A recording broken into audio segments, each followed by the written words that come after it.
In life, we get to play many different games. And games have objectives, point systems, and directions on how to play.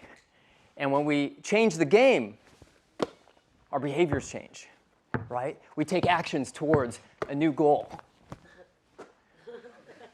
But how about business? If business was a game, what behaviors do we adopt to play it? And if we don't like those behaviors, how do we change the game to produce a better outcome for all? Well, it wasn't that long ago when I was in business school training to join this professional for-profit game of business.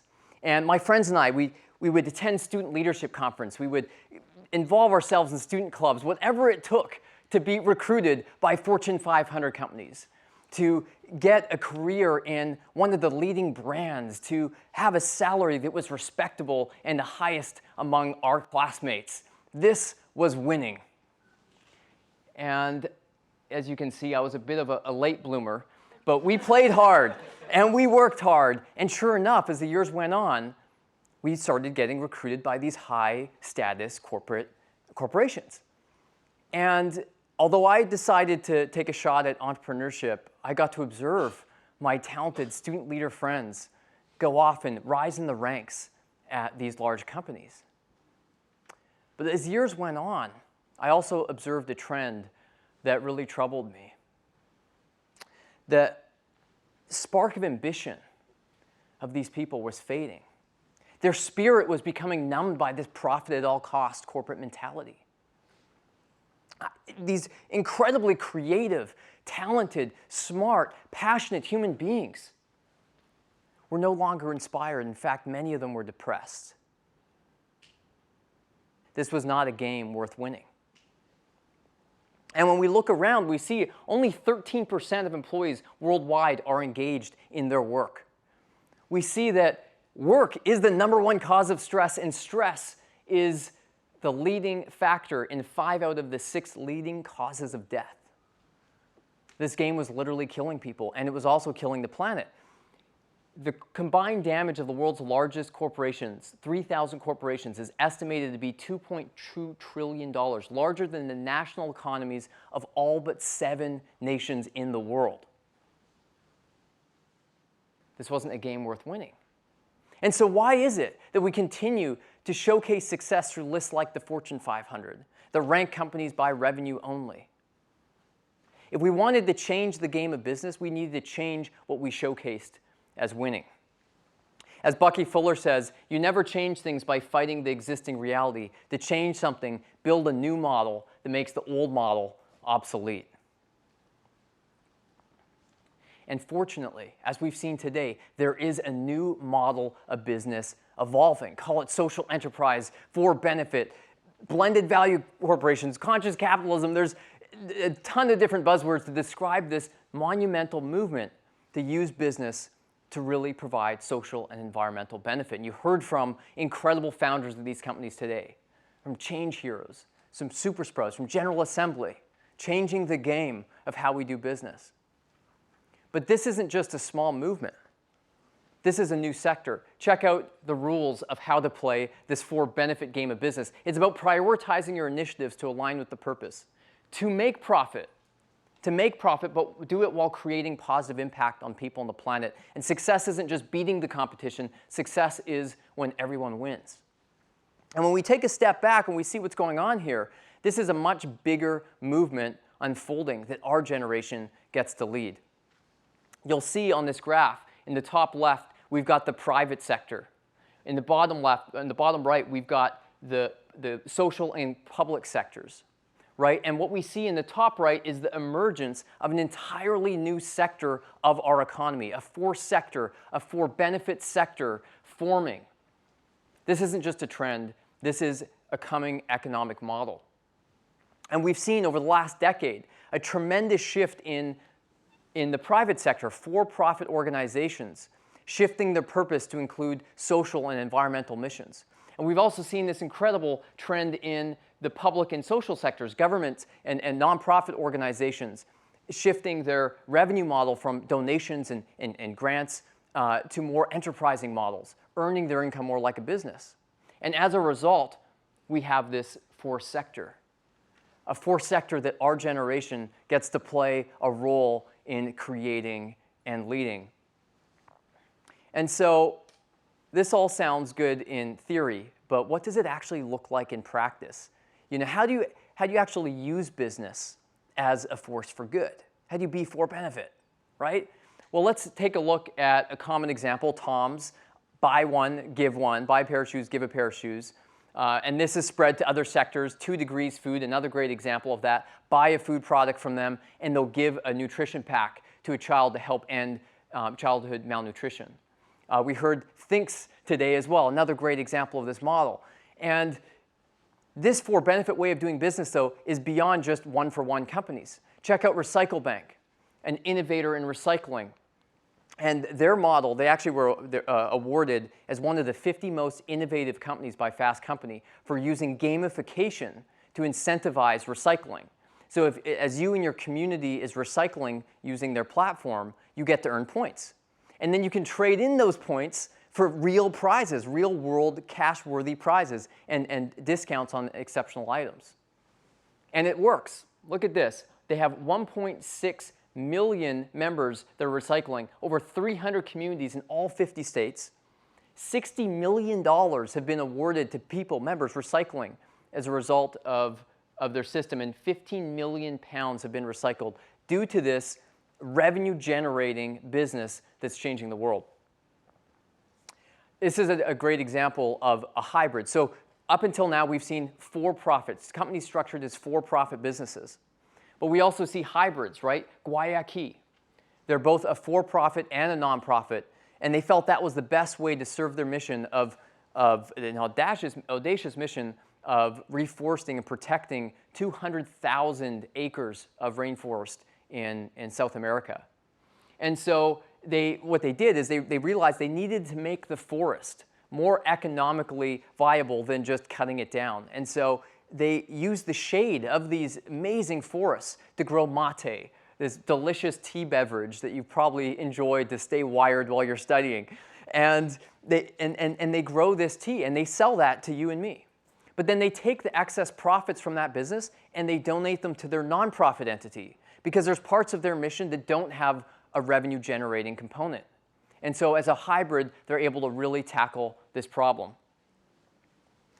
And so you might not realize this, but your local thrift shop is part of this movement as well. Yes, Goodwill Enterprise is a classic model of a for-benefit business. Now, they're structured as a nonprofit, but they've earned $5 billion through the sale of used clothes to support their mission of helping disadvantaged people launch careers. And that grandma's coat will never feel so game-changing the next time you wear it. So as you can see, there's a bit of a zoo of legal breeds here, right, in this fourth sector.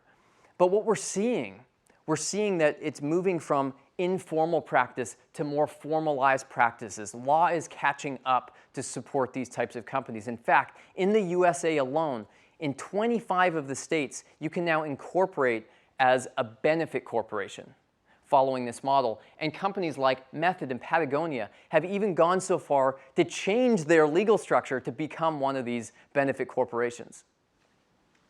The game is changing, and our generation gets to lead it. Eric Hoffer says it's not actual suffering, but the taste of better things that causes people to revolt. And the more I learned about this movement, this for-benefit movement, and the more I thought about my friends unhappy in their careers, the more I had that urge to revolt. You know, where is that 500 list to showcase the world's top for-benefit companies?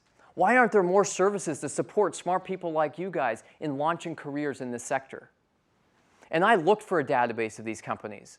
I searched and I didn't find any sort of list or database that properly covered the scope of this movement. And so I decided to commit myself to creating it. And I didn't really realize what I was getting myself into at the time. But fortunately, what came out of a 2-year journey was GameChangers 500. And this was a much more difficult problem to solve than I realized, because in order to really change this game of business, we needed to figure out a point system, as that was missing. How do you measure benefit? It's easy to measure revenue and rank companies on that, but how do you actually quantify benefit? It's pretty subjective, right?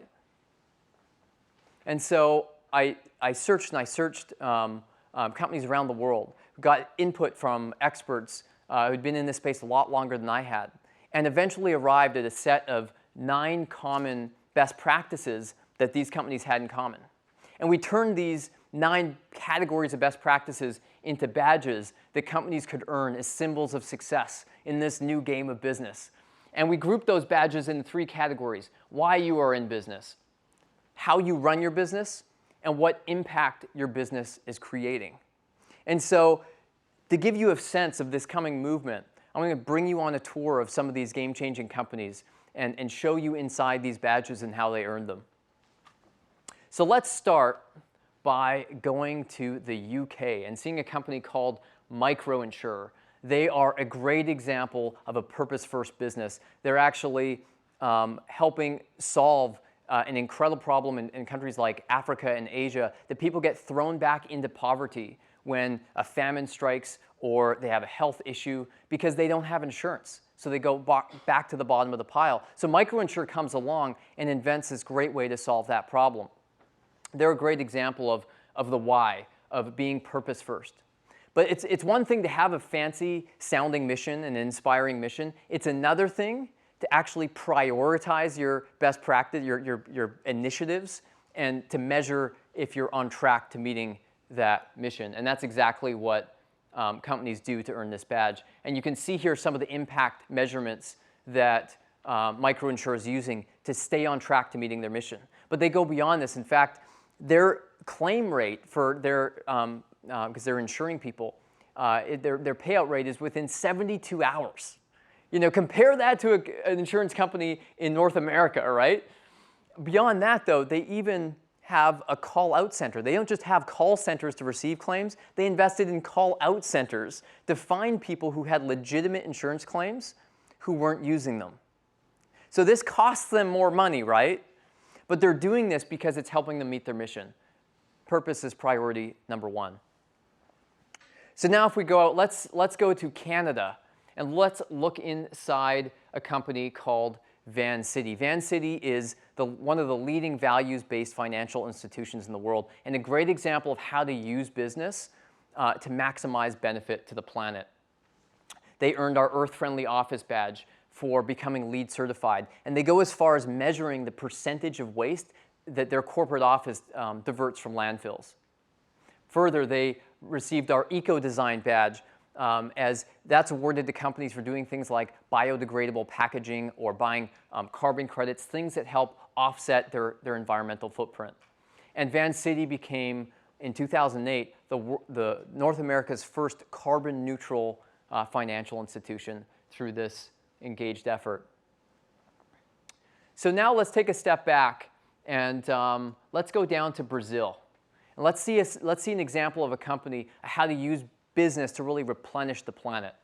That company is Itaipu, and they're the world's largest renewable energy company, but they do an exceptional job using their business to replenish the planet. Check this out. Over 700,000 tons of carbon is sequestered per year thanks to this business. But beyond that, 44 million trees have been planted thanks to their efforts, which equates to over 300,000 acres of forest. They didn't need to do this, right? It wasn't profitable for them to do this.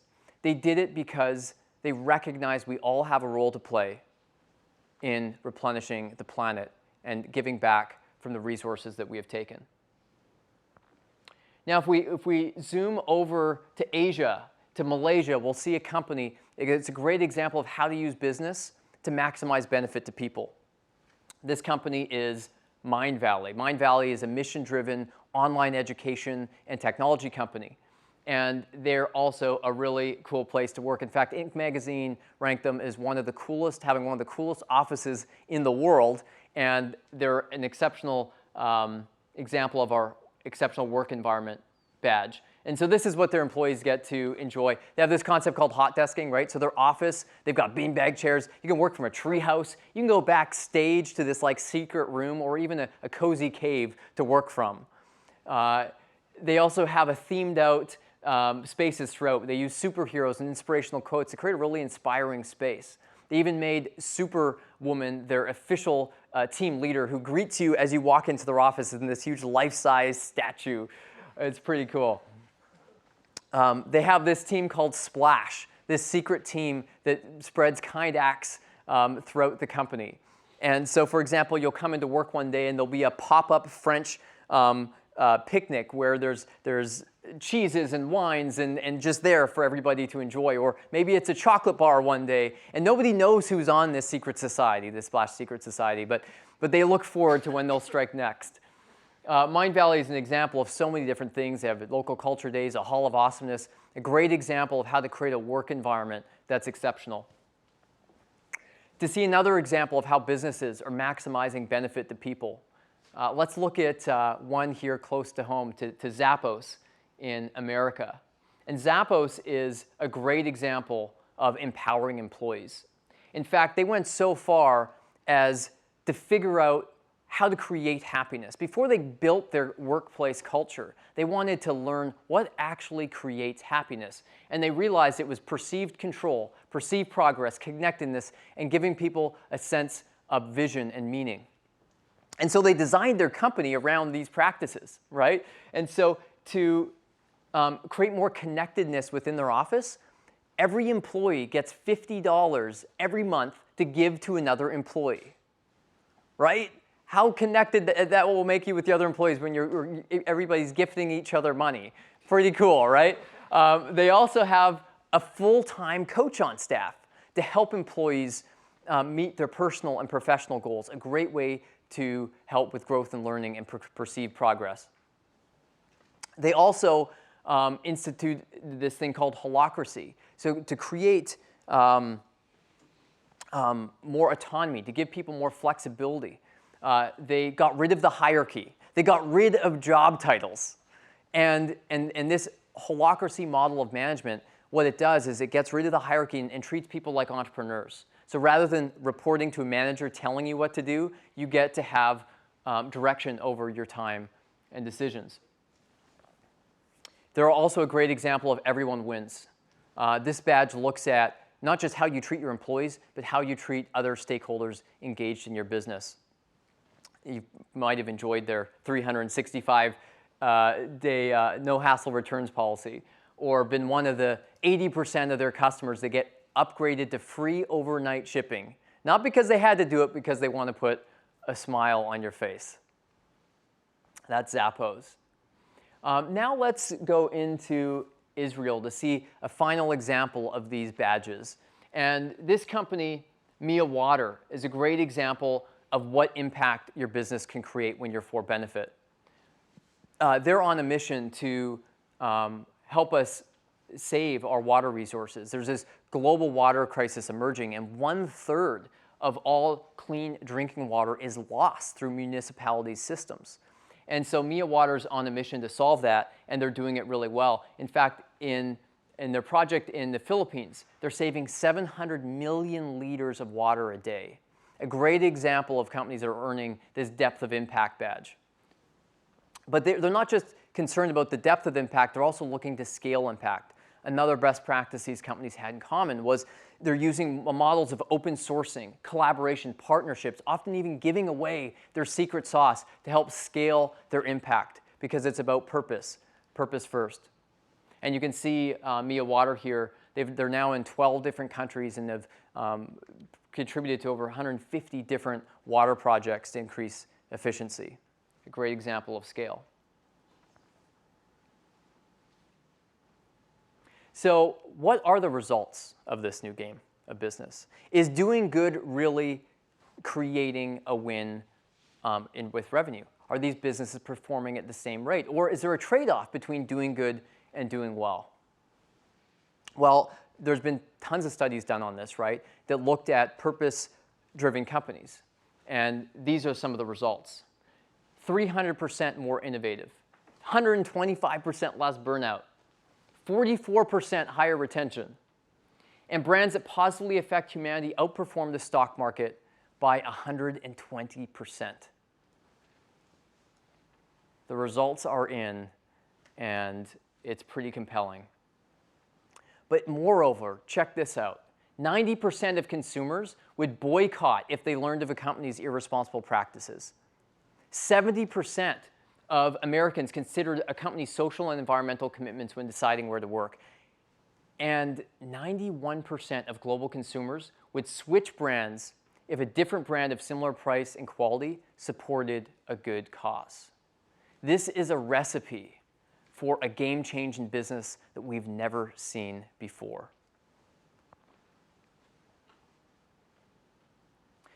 Einstein said the greatest problems can't be solved at the same level of thinking that created them. And we're not going to solve the problems in business by just making work suck a little bit less, or by taxing corporate polluters, or by having a social responsibility department donate to a pancake breakfast. The solution lies outside the existing paradigm, and that solution is here. This is an opportunity for our generation to be part of changing the game, an opportunity to work for a purpose and a paycheck, an opportunity to do good while doing well, an opportunity to be the game changers that light up this world. The question is, will you take that opportunity and join this new game? Thank you very much.